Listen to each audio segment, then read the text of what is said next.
Анткени эл салык төлөөдөн эч качан качпайт.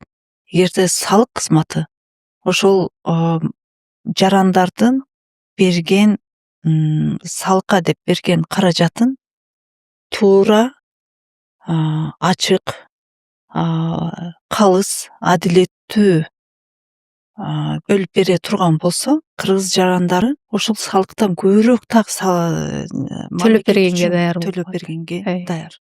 Мисалы ошол эле адилеттүү бөлүп берүү процесстери ачыкпы, прозрачныйбы? Бул башка маселе. Бизде ошондой прозрачность жок болгондуктан, адилеттүүлүк жок болгондуктан элдер төлөгүсү келбейт. Убагында ошо ЭТТНди киргизип атканда, ушул ЭТТН өзү негизи идеясы жакшы, бирок киргизип аткан процедурасы туура эмес деп айтканыбыз үчүн бизде ар түрдүү фейктер, боттор менен ушунчалык каралап, ушунчалык кысымга алып, коркутуулар болуп, ушундай нерселер неметкен да.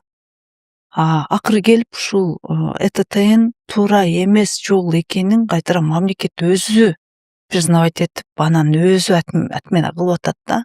Демек, ушундай кайсы жакта кандайдыр бир реформа киргизип жатканда, ошол жактагы адистердин дагы кеп кеңешин, алардын бир көз карашын укканды дагы үйрөнүш керек.